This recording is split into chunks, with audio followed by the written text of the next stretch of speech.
friends, and welcome back to another episode. So today we are going to talk a little bit about my collection, and so I'm going to do some renovation around here because I have a lot of species right now. I received a lot of fossils and I don't have much space to show all of the nice specimens that I received. So I have a few tips in how to improve the space, so I'm going to have new shelves around here, but I also have a few tips in ways how can you maximize your space and the overall looks of your collection. So stick around because I have a few tips that you might think that they are useful. So let's get started with the number one.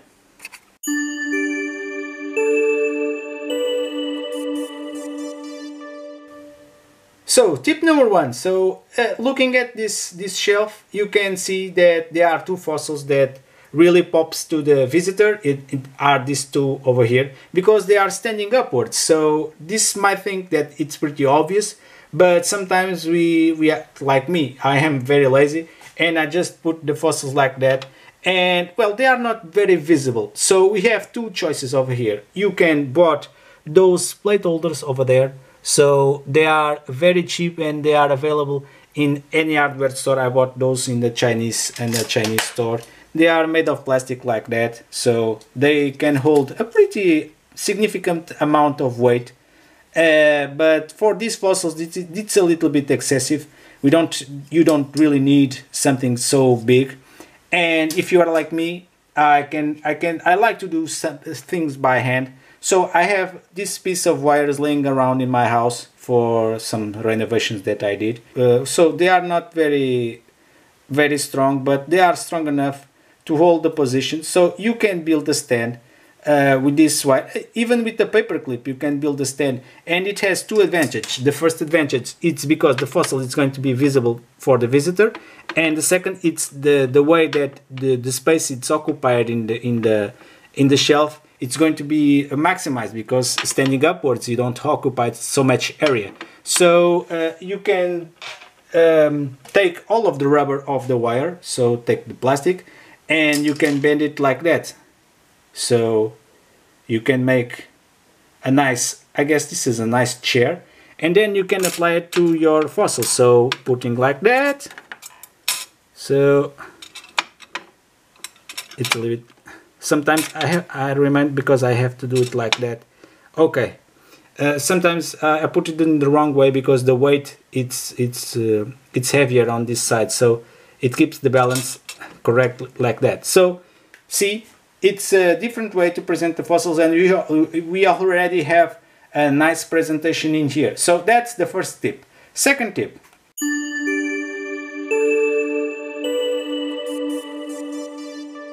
So friends, this is my second tip that I have for you. So this is something that I don't do a lot, and well, this is very useful, a very useful tip for me and for the person that normally could visit your collection.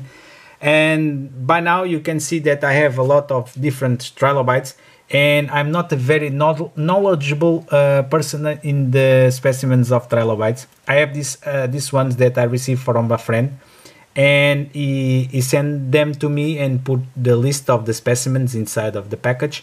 But now if the person visits my collection want to see a fossil and well, what is this specimen's name? Well, I don't know. So the tip that I have for you is about labeling your fossils. So this could be quite boring, but in the future it's quite useful for you to figure out what is the name of the specimens. So what I did is in every single fossil that I have in here, I put a small number on the back or in the place that is hidden from the normal view from the visitor. So this one is 117, and this other one, where did I put the number? It's like that, it's in here, it's 119. So, and I did this to every single fossil that is in here, and well, keep in mind that there are no two numbers alike, so they are all different.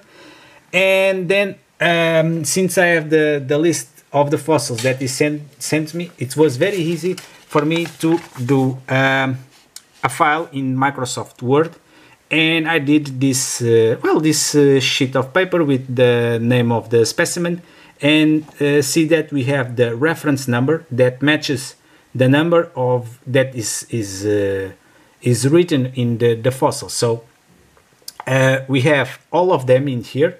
So I then cut all of these labels out of the sheet of paper like that, and now you can put the the label next to the correspondent fossil.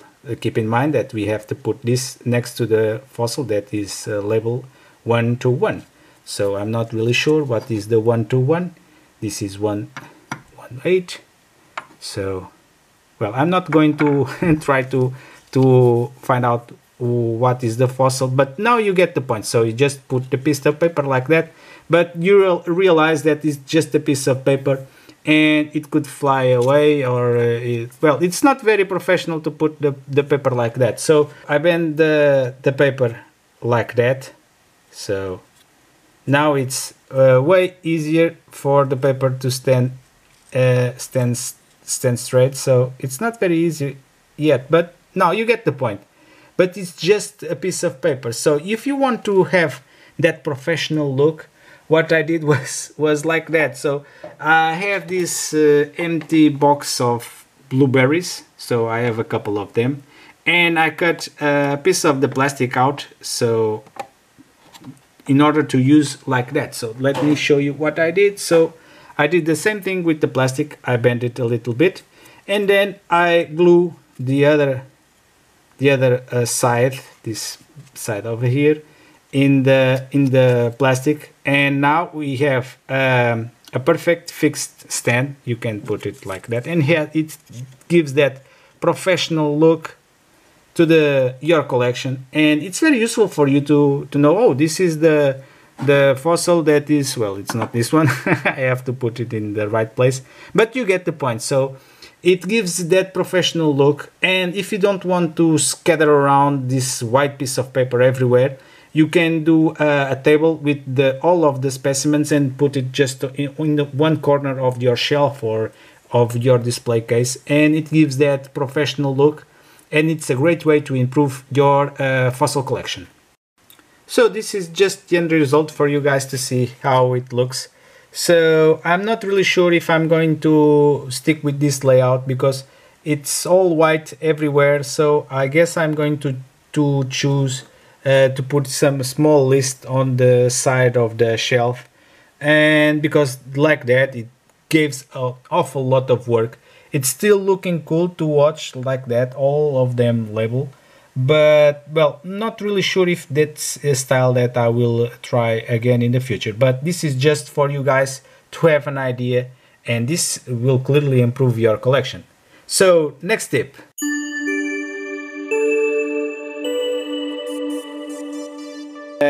Well, I guess this is a problem that happens very often, and it's the buildup of dust in top of the fossils. Since I have the fossils on these shelves, this is not a regular display case like that other one that it's right there, that has that glass protection.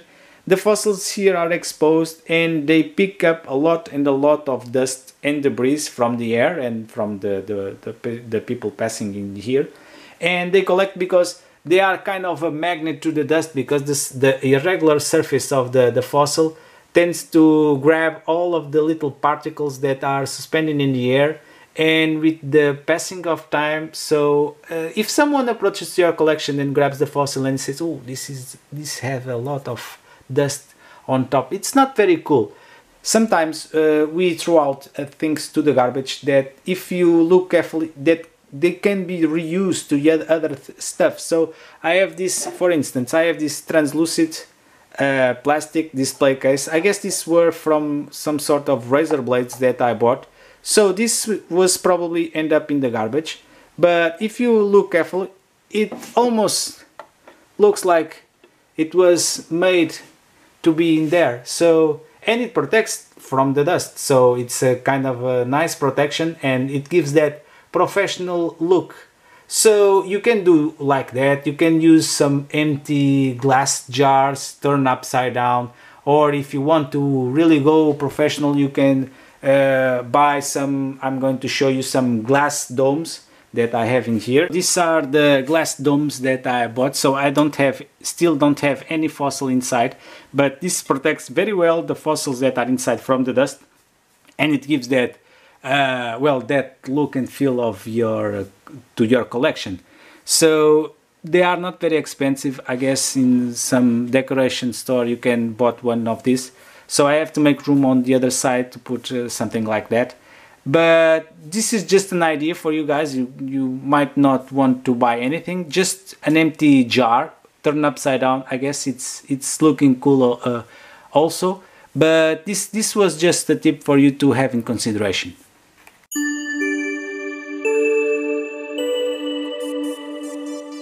So you can buy all sorts of LED strips and light bulbs and so on. So I bought these lights at IKEA. I guess these are some cabinet lights, and they are run by batteries, as you can see in here. I glued this piece over here, and it was in use in that shelf over there for a couple of years. But this has a great inconvenience because you have to turn it on one by one. So you have the light switch over here, and if you have one in one shelf, if there is a separation, so the light doesn't pass to the other shelf. But if you have a glass, so you can put a light over here and it passes right by to the one that is in the bottom. But the main inconvenience are the batteries. So what I did, I took them out, so I made some connection with some wiring, and so as you can see, so I glued in the top of the shelf above, and every single one of them, so I have to disguise that wire that is over there, and since they are all connected one after the other, so I can light everyone in one way. So it gives almost a professional look just by having some lights. So of course you can do this with some LED strips or whatever light bulb you have, but it's a very important thing to have proper light conditions to see the fossils. So still regarding the lights, so I bought a new cabinet, and I was applying the same model of lights on the other cabinet. Keep in mind that the IKEA doesn't sell this kind of lights anymore. I have these ones for a couple of years in my house, so I decided to apply it in the cabinet. And on this side, since I don't have that longer model, I decided to take a different approach. So what I did was like that. So I bought well, an LED strip, so an RGB LED strip, and I cut it in the length of the shelf, so you need to cut it on these points, and then I soldered the wires on these different connectors that are in here. So you can buy connectors directly, but they were quite expensive, so I made the ones by myself, so I didn't make any connectors. I just solder right through, and I bought these aluminum profiles that has this white plastic on the top, and then I applied the different pieces of the LED ribbon in the shelf, and the result was like this. So now now I have all of the shelves illuminated. So it's a little bit strange because I have to turn the lights a little bit down for you to see the effect. Now you can clearly see the difference between the colors of the LED strips. So the LED strips are a little bit bluish, as you can see on that side, and the other ones are more of a white color. So, but it gives a nice vibe to the maritime vibe to that shelves. So, but if I put yellow, so now I guess it's a little bit more in the same pattern. So it's well, it's a little bit strange because seeing in here you see the colors different as the camera picks up the color. So now it's a little bit uniform on the camera, but I saw the other shelves a little bit more yellow.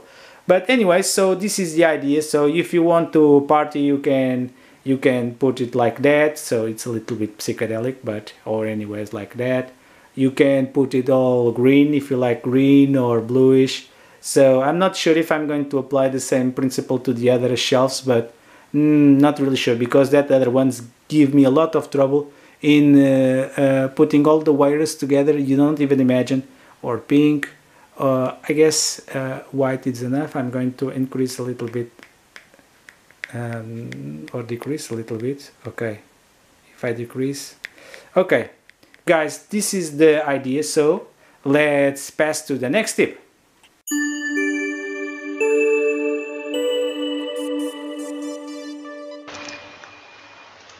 So friends, my next tip is quite of a logical one, but a way to improve your fossil collection is by going online. And I'm not saying to go to eBay and buy some nice fossils. I'm going to give you some well, my experience and what I do normally to find those beautiful areas where I found the fossils. So this is a way for you to identify areas where you can search for different fossils and to improve your collection. So I use a site that it's called MineDat, and this is the largest, well, I guess this is the world's largest database of minerals, rocks, and meteorites. I guess some of you guys might know this site. Well, it's more related to minerals than fossils, but you can find fossils as well in here. Just keep in mind that it's a little bit tricky and complicated and not very user friendly. And but if you are willing to spend some time searching, you can find truly nice information in here. So for this example, normally I put the location where I want to go in here and do my research. But since I know where I want to go, so I'm going to put some area that probably most of you guys know, that is Florida, USA. I've never been into Florida, so I know that there are fossils there, but it's a wide area. So, but this is just for demonstration purpose. So we have a lot of minerals that relates to the word Florida. We have some fossils that relates to the word Florida, but that is not what we want. We want this location here, Florida, USA. Now, we have the map of Florida that is very, very large, and we have these numbers. And if you do a zoom, they start to appear these icons of a hammer. And this normally symbolizes the places where there is a quarry or some sort of mineral was found. So you can search around for this, but this is not what we want. I'm going to scroll down a little bit, and I want a tab that says fossils. So we have a lot of minerals on Florida, but we have, well, here it is. So this is the container that has the information that we want. So it's here, very hidden. So, but it's here, fossil localities. We have 533 fossil localities in this area.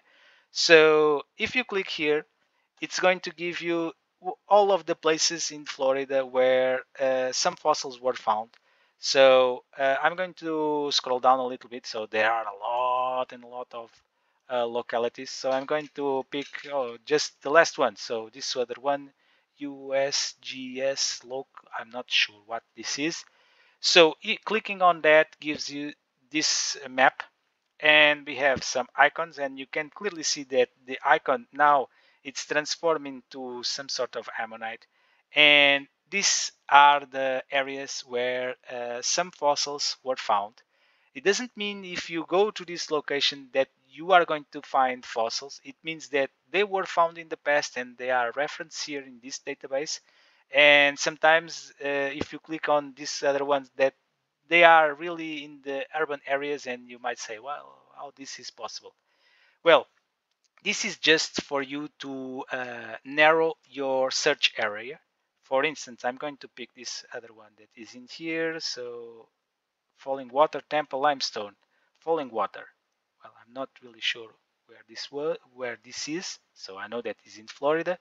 And clicking on that, you can clearly see that some icons are starting to appear. It's sort of a zoom in, something is going to appear. But I'm in Falling Water, Temple Limestone, Washington, and now I have the latitude and longitude. See them, so I'm going to copy these coordinates and I'm going to put it on Google Maps, paste it, and I'm going to over there. So now it's not giving me too much information. I'm going to put on satellite view, and here we are in that location that MindDat gave us.